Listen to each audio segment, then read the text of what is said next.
Wonderful. Good. Glad to hear it. And you just got back from Reno, and now you're a millionaire? That's good.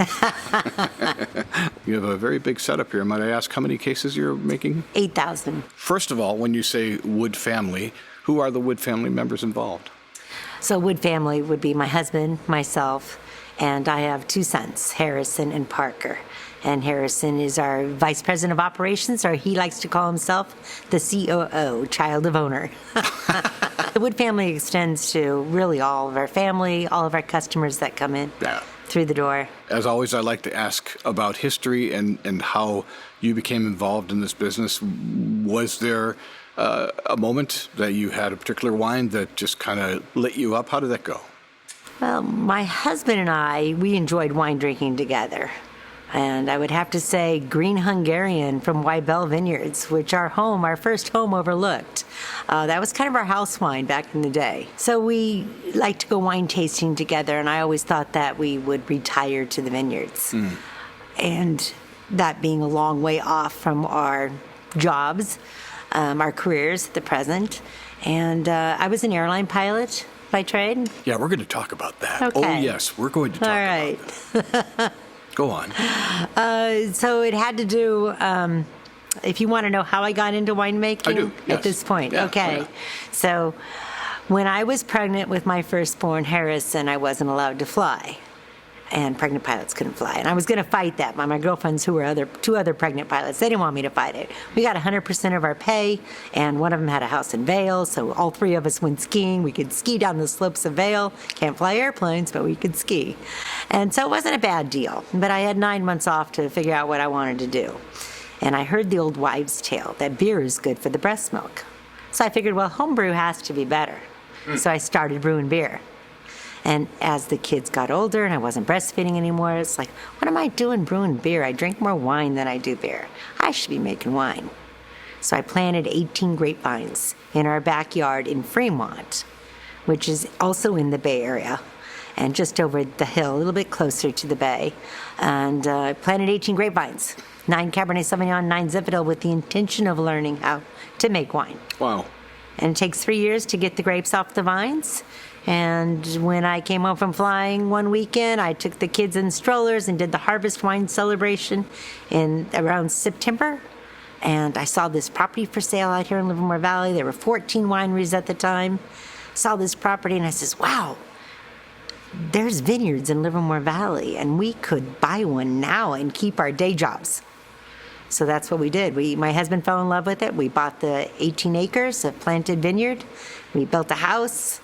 Raised our kids here, and I started making wine. That was back in, bought the vineyard in 1995. My first barrel of wine was 1996. How was that? Oh, awesome. Was it really? Yeah. Oh, it's good. Yeah, well, I got a little help. I did it. I would imagine. It was Merlot from our own vineyard, and I made it at another winery where I helped them do their harvest. And I helped them every day. I'd drop the kids off at school, and I'd go to work at the winery and just help them. And for that reason, they let me make my barrel of wine there. I got to do this because I would hate myself if I didn't. We're going to talk about airplanes for a few minutes. Okay. You are my 3rd pilot off the top of my head. All right. And I am a boy. Mm-hmm. You're a boy. And airplanes You're a man. are fascinating. I'm a man. So you were flying commercially, correct? Yes. And were you local and national, international? I flew for U.S. Airways, and the most international I went was Canada or Mexico City. What led you to become a pilot?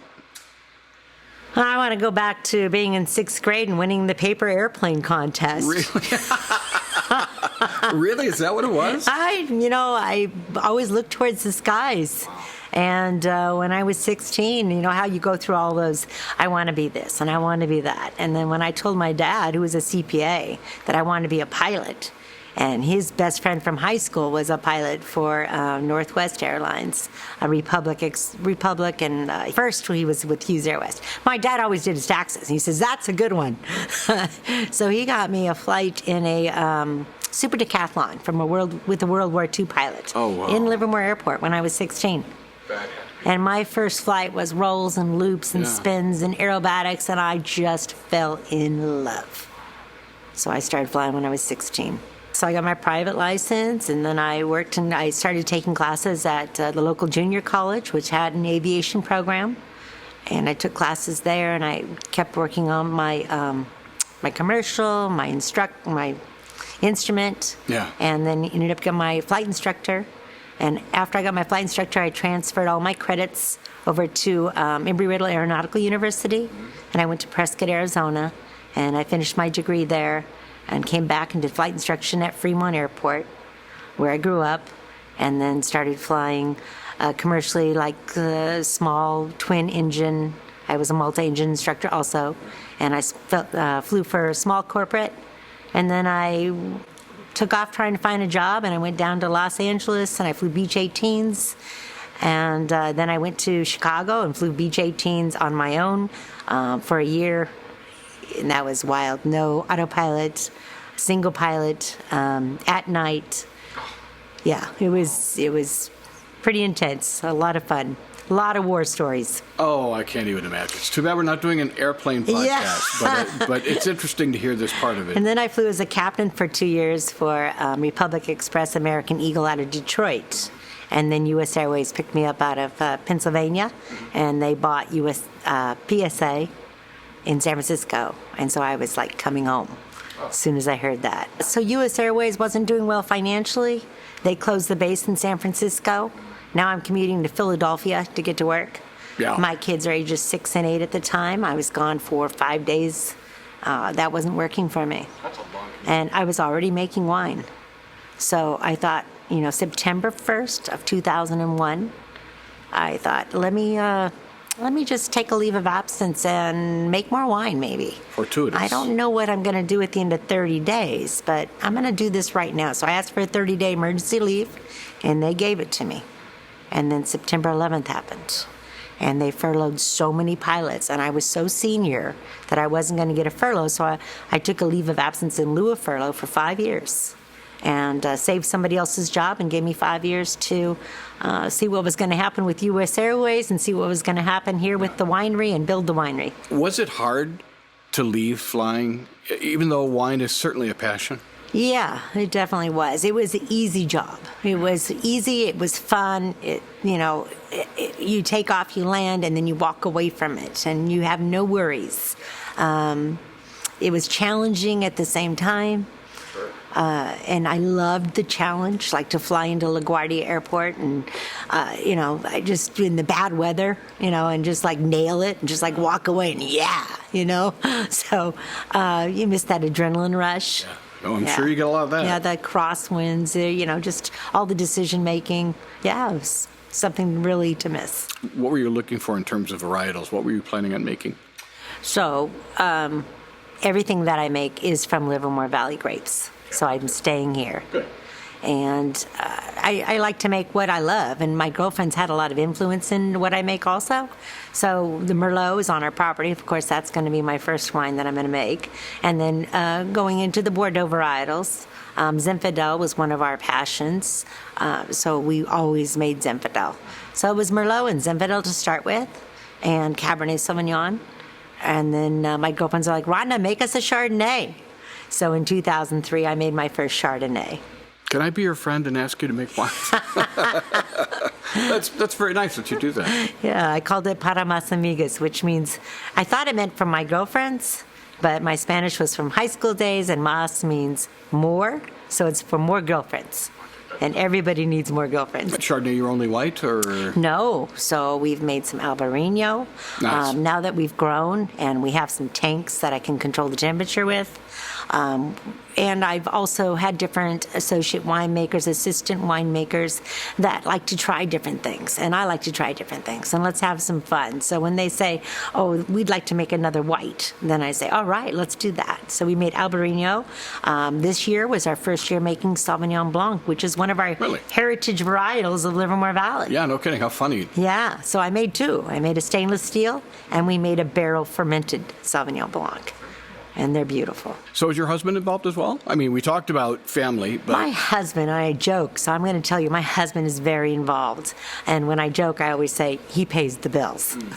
But he is very involved, as he always has been when I was making wine by myself at my house. So the winery was right next to my house in a garage there, a two-car garage with a work area. So it looked like a winery, it looked like a barn. And he helped me a lot in the beginning. He loved to press wines. That was his thing. And he would come out and help crush the grapes too. And then that was basically what he did. And he continued his job. He just recently retired. But he's always done the books and always paid the bills and always been involved. And he loves drinking wines. And how many acres are you farming? So we have 14 acres at our home site. And we have replanted. It was planted all in Merlot in 1992. We kept 3 acres of the Merlot. We have since replanted Cabernet Sauvignon, 2 different clones, Cabernet Franc, Petit Verdot, Malbec, and some Zinfandel. And then I have relationships with different farmers, including Winty and Diamond West Farming. And we walk those vineyards, and they farm it according to what we want. If our listeners would like to come visit Livermore and come to visit your winery, can they just wander on in, or do they need to make an appointment? How does that work here? So it depends on the day and the time and, the time of year. It's best to make an appointment. On Saturdays, we tend to get fairly busy in the middle of the day. We're open 7 days a week. Oh, nice. We Wow. also have extended hours. We're open till 7 p.m.